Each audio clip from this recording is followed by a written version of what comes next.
Conversaciones de Filosofía, día 7 de septiembre del 2015, a las 9 horas y 26 minutos aproximadamente de la mañana,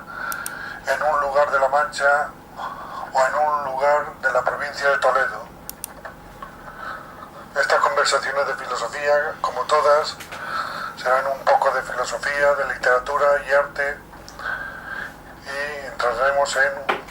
someramente en algunos puntos de esos temas o en algunas conexiones, etc. Lo primero que vamos a tratar hoy es cómo definimos al ser humano. ¿Lo definimos como animal social o lo definimos como animal político? O mejor,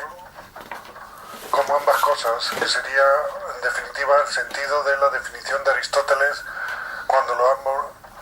llama animal político, o sea, de la polis, de la ciudad. Pero lo político va unido a lo social y lo social a lo político. Pero si nos fijamos bien, tanto lo social y lo político van unidos a otro baremo que sería la cultura. Y ya social, político y cultural,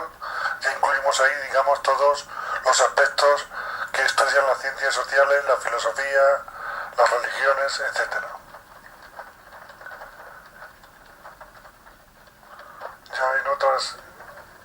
otras partes de esta obra que titulo Cuadernos, porque las conversaciones serían una parte de los cuadernos, o soliloquios o enciclopedia de filosofía, pues divido al ser humano, o no lo divido, lo estructuro en un primer nivel biológico, en un segundo nivel psicológico mental, en un tercer nivel para los que creen que el hombre es inmortal o tiene alma inmortal, sería ese tercer nivel, el espíritu, alma inmortal, y ya diríamos el cuarto nivel es el social y el cultural. Y dentro del social y cultural, pues todo lo histórico, lo económico, lo político, lo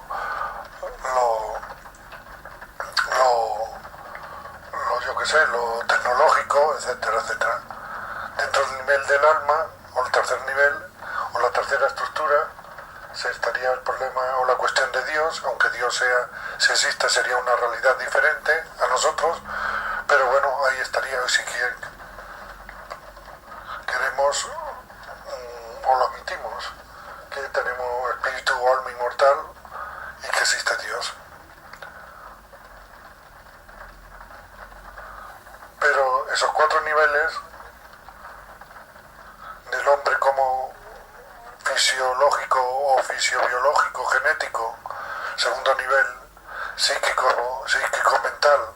tercer nivel alma o espíritu inmortal, si es que tenemos, cuarto nivel el estrato social y cultural, político, económico, etcétera, todo forma una unidad. Al menos los tres niveles,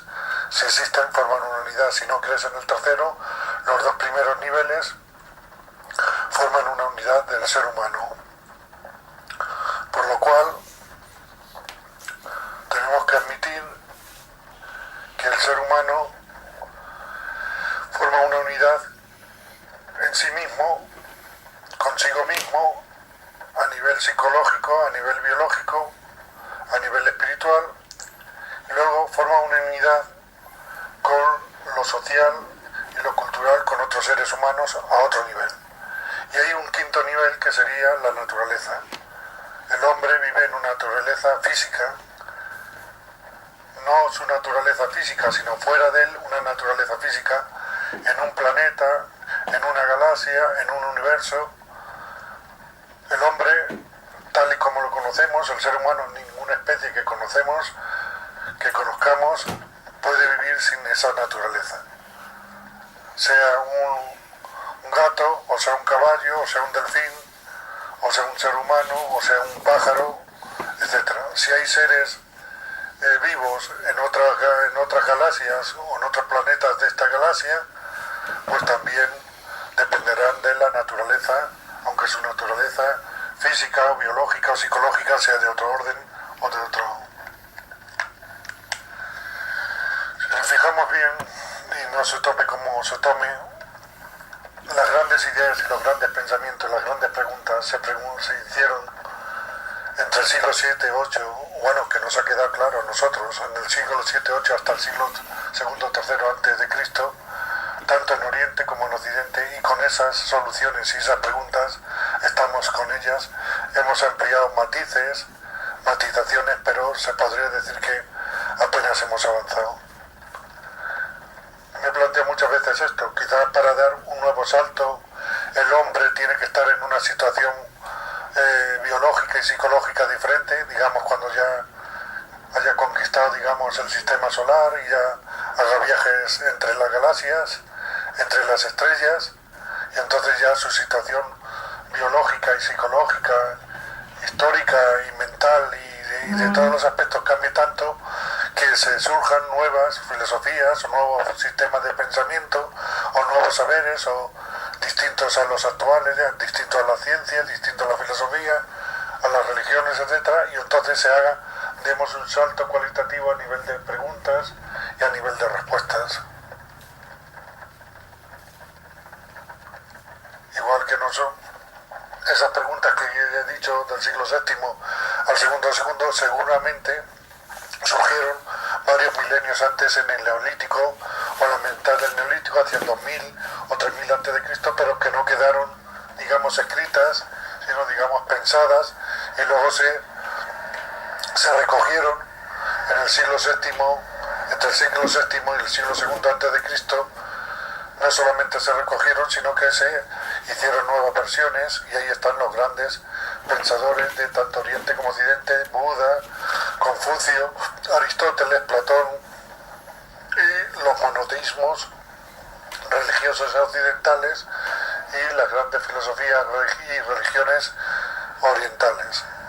Y yo creo que hemos cambiado, la ciencia ha cambiado, nos ha dado nuevos conocimientos en muchos sentidos, pero las grandes líneas no las hemos cambiado, porque quizás nos tenemos psicológicamente en esa situación. O sea, igual como de la noche a la mañana hemos pasado sin tener internet a tener internet, y de alguna forma nos ha cambiado la visión y la relación con las cosas, debe de haber muchos cambios al estilo de internet y muchos más que no sabemos en qué sentido, a lo mejor biológicos, psicológicos, antropológicos, de nuevas especies humanas, etcétera, que a los descendientes dentro de 1000, 2000, 5000 años o 500 años les pongan en otra situación y entonces tengan que hacerse otras preguntas, otras situaciones, etcétera. Por ejemplo, si internet sigue funcionando y sigue conexionando a los seres humanos, internet acabará siendo como una pieza que irá como un reloj, o incluso metido en el cuerpo, y entonces la individualidad de cada sujeto será distinta de la individualidad que ahora entendemos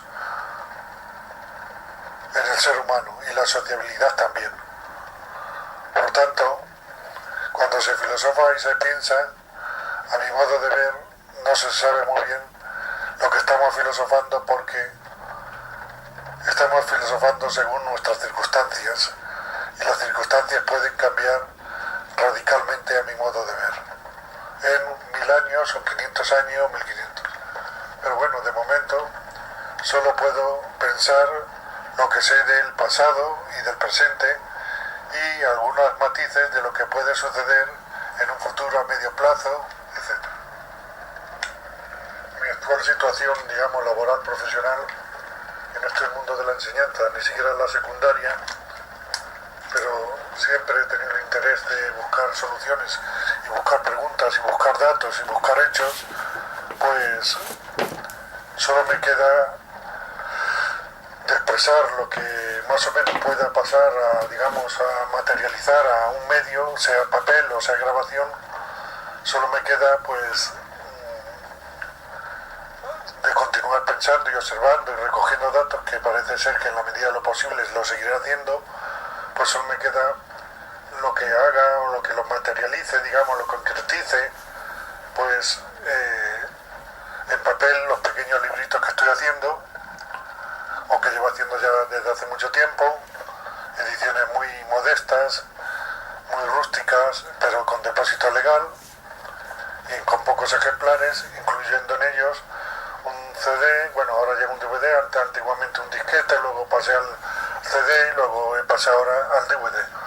Bueno, ahora hace varios años ya, de 5 o 6 años o más. Entonces, ese es el modo de expresión o de materialización. El otro medio sería que se relaciona también con, se pasa el DVD en pinturas y dibujos, que es alguna fotografía, de últimamente se va haciendo fotografías. El tercer medio sería los sistemas de audio y vídeo. Luego está la cuestión es si debo exponer más en los medios de internet o no lo debo, pero ahí está, ahí tengo las dudas por diversas razones, entre otros la propiedad intelectual y la propiedad no intelectual, y aparte de que llevo varias miles de páginas en una página que realicé hace casi 20 años y la verdad es que no ha servido para nada. Pero en fin, si quiero continuar con esto del pensamiento,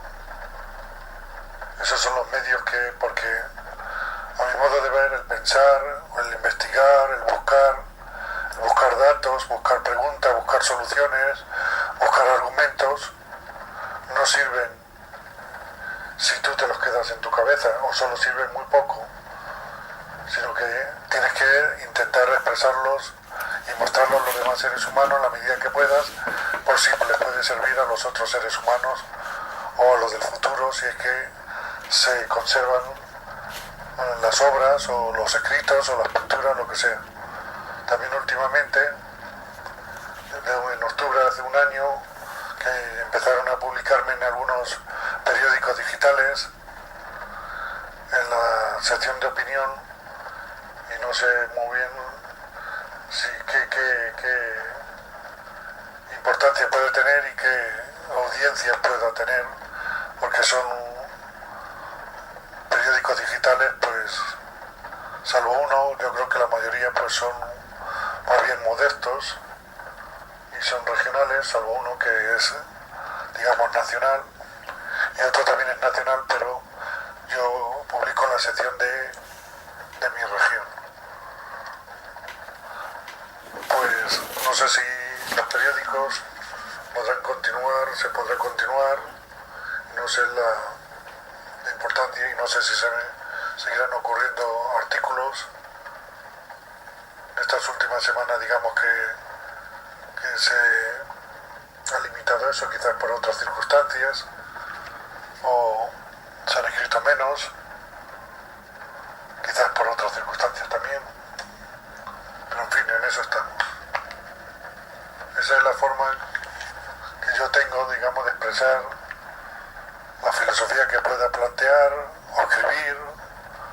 o pensar, o la filosofía, la literatura, en cierto modo, y el arte, claro. Entonces, no es cuestión de soberbia ni de vanidad, sino que yo creo que un investigador,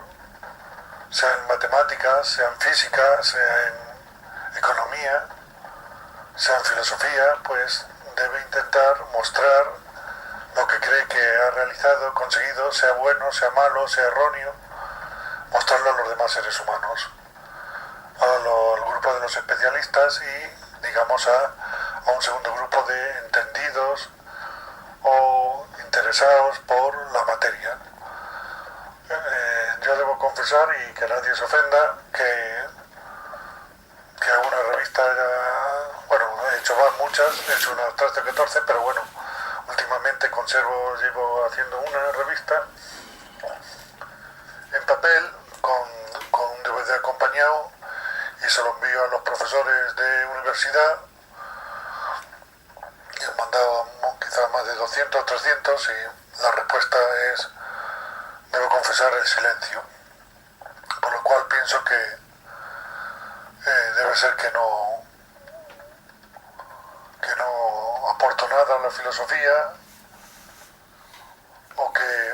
al mismo tiempo, y da lo mismo al mismo tiempo, pues a lo mejor esa combinación de filosofía y literatura no les parece bien, o mejor dicho, filosofía y literatura, distintos géneros filosóficos y distintos géneros literarios, todo un poco mezclado, no les parece bien, o como no soy nadie en el mundo de la cultura, ni de la universidad, ni de la filosofía, pues nadie está interesado en lo que exprese, o simplemente pues lo que he escrito o pensado no tiene suficiente creatividad, ni ingenio, ni calidad, ni profundidad, ni esencialidad, ni novedad, ni descubrimiento, en fin. Por eso no me voy a enfadar conmigo mismo. Si no tengo suficiente talento, es como si enfadarse porque no mido 3 metros. No tiene sentido. Si no tengo, yo hago lo que puedo y ya está. Debemos confesar, con todos los matices que se quiera, que las soluciones platónicas y aristotélicas y demás, griegas y también orientales en las que conozco, de la realidad, se basan en ideas erróneas en general. O sea, dicho de otro modo, como no conocían suficiente la tabla de Mendeleev, pues no pudieron plantear la realidad de las cosas teniendo en cuenta la tabla de Mendeleev. Y como no conocían ni la tabla de Mendeleev ni los elementos o combinaciones químicas, pues no pudieron comprender la realidad física y natural, etc. Como no comprendieron o no sabían o no podían conocer, era imposible, la genética, pues no podían comprender o entender las especies y las diferencias entre las especies, etc. Dicho de otro modo, las teorías, gran parte de las teorías metafísicas y filosóficas desde Grecia hasta el siglo XVIII, vamos a poner el límite el XVIII por no poner el siglo XIX, hasta el siglo XVIII, pues están basadas en teorías sobre la naturaleza erróneas porque los hombres no conocían o no conocían la biología suficiente, ni la genética suficiente, ni la química básica suficiente, ni los elementos naturales o la tabla de Mendeleev mínima. Entonces, las consecuencias filosóficas de ideas protocientíficas, pues son todas las teorías filosóficas que a mi modo de ver pueden ser aprovechadas en parte, pero son erróneas. Está bien para saberlas digamos, como la historia del pensamiento ha ido evolucionando, pero en sí es erróneo. Es como, no sé, poner un ejemplo, pensar cualquier realidad y sacar consecuencias de esa realidad, sacar consecuencias filosóficas de esa realidad, pero esa realidad la explicas con metodologías precientíficas. Entonces las consecuencias filosóficas en parte serán acertadas, pero en parte no serán acertadas. Porque ahora, en estos 2 siglos, habría o hay que plantear una filosofía e incluso parte de una metafísica, pero ya basándose en ideas científicas sobre la naturaleza en general y sobre la naturaleza humana en particular. Por lo cual, si tú basas tu filosofía en ciencias naturales actuales y no en ideas sobre la naturaleza del siglo III, IV o V o VI antes de Cristo, o VII después de Cristo, o V después de Cristo, X o XIII después de Cristo, pues la filosofía que surge de ahí tiene que ser, si no totalmente diferente, en muchos aspectos diferentes. Y esto es lo que a mí me parece que a veces la filosofía de estos 2 siglos no ha hecho lo suficiente, o niegan toda la filosofía o toda la metafísica, que es casi la postura generalizada, la niegan desde un punto de vista o desde otro, o sea, desde una filosofía o desde otra, o siguen todavía con la explicación naturalista griega o de la Edad Media, en el mejor de los casos, o una combinación, y una filosofía o una metafísica derivada de esa concepción naturalista. Concepción naturalista griega o de la Edad Media, lo cual, dicho con suavidad y con todos los respetos, pues es un barco que no tiene nada más que agujeros, y tapados los agujeros a veces con un poco de ciencia natural actual, etc. Y esto se sigue siendo y pensando en mucha filosofía del siglo XX, aunque parezca muy moderna, etc. O caen en el error de negarlo totalmente, o siguen casi pensamientos basándose en científicos naturales, precientíficos naturales, mejor dicho, griegos o de la Edad Media, incluso del Renacimiento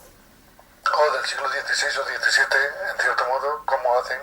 el idealismo alemán, ya menos, pero mucho todavía. Todavía hay mucho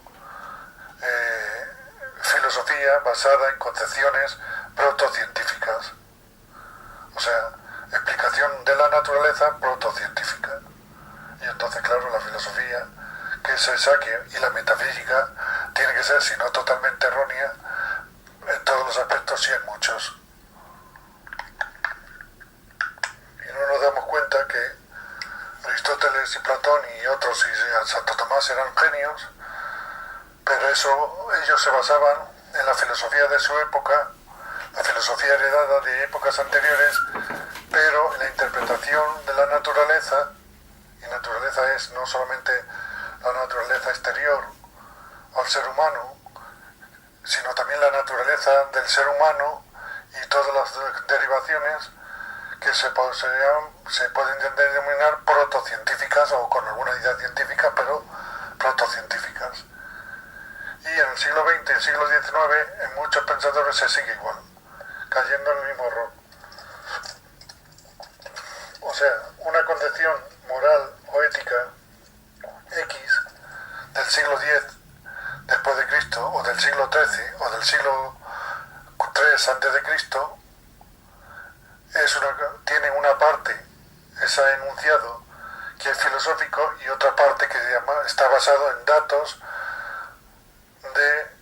la naturaleza. Esos datos y esas preguntas han sido adquiridas con los métodos protocientíficos. Y nosotros, cuando aceptamos una definición filosófica X del siglo que sea, no nos damos cuenta que viene adornada, no solo adornada, sino dentro de ella está unida a explicaciones protocientíficas de su época y de su tiempo, que se han ido derivando, etc. Ese ha sido el error. Y en el siglo XX se ha cometido, digamos, no tener en cuenta este dato, y sobre todo no tener en cuenta, aunque no se cite, porque no se puede citar, los planteamientos científicos de las ciencias naturales que se han dado en estos 2 siglos, y de los datos que nos han aportado en las consecuencias, conocimientos, etc. Y volvemos otra vez a lo que decíamos. O se niega todo lo anterior, que es un error, o no se tiene en cuenta que una idea filosófica, sea del autor que sea incluso de Kant, Kant, su filosofía está muy unida a la ciencia newtoniana, a la ciencia de su época. Y las ideas filosóficas de Platón y Aristóteles, por citar, están muy unidas a las ideas de la naturaleza, que entonces no es científica, sino protocientífica, de su época. Pero las ideas que nosotros tenemos ahora filosóficas, en el siglo XX en general, no está suficientemente injertadas en los saberes científicos. No podemos hacer de la filosofía ciencia, porque no, la filosofía no es ciencia, pero muchos datos y preguntas y hechos y conceptos y soluciones tenemos que basarlas en las ciencias. Claro, es imposible que nadie hoy pueda controlar lo suficiente 20 o 30 ciencias naturales y sociales más 20 o 30 ramas de la filosofía. Eso es imposible hoy que nadie lo haga. Una persona individual, no sé si ya equipos, que es lo que se deberían empezar a escribir libros de filosofía por equipos de investigadores multidisciplinares que estuvieran filósofos y en distintas ramas y científicos en distintas ramas. Podríamos dar un salto, si no cualitativo, en la aportación la filosófica a la humanidad, pero sí un salto importante a tener en cuenta. Pero bueno, lo que yo diga no creo que importe mucho, pero bueno, lo diré, o mejor dicho, lo seguiré diciendo y exponiendo en la medida que yo pueda, etcétera.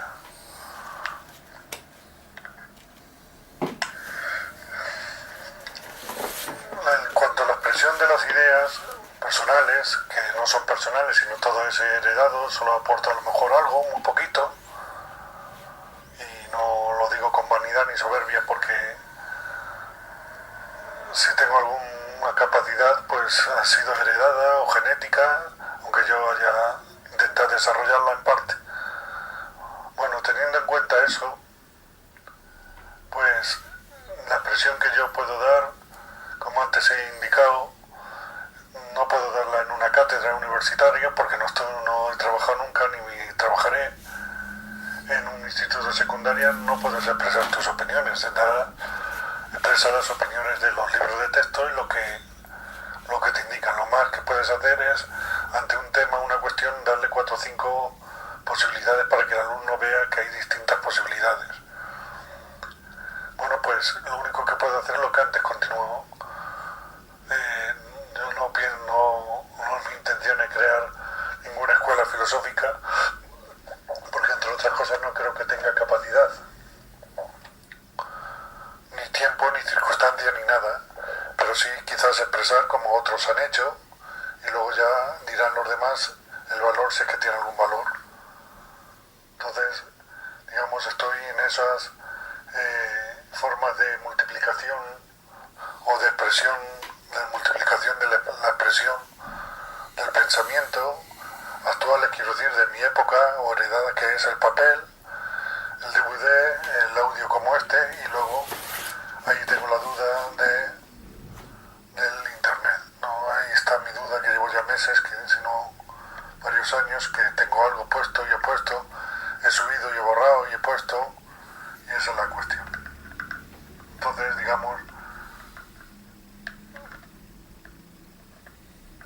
que es lo único que puedo hacer. Yo creo que en esto hay que ser como los científicos. Siempre pongo el ejemplo de los matemáticos o de los físicos, que se tiran un montón de meses o años sobre una cuestión, llegan a una conclusión, lo escriben, hacen un artículo o un libro y lo publican, y ya digamos la recepción que tengan por sus distintas disciplinas, etcétera. Yo solo puedo hacer lo mismo, lo único que en mi caso, como no ocupo ningún lugar a nivel académico de la enseñanza ni cultural, pues lo que único que va a suceder es que se va a perder, posiblemente se pierda, etcétera. Voy a dar por terminada esta conversación de filosofía a día 7 de septiembre del 2015, a las 10 de la mañana y 8 minutos aproximadamente, en un lugar de la provincia de Toledo.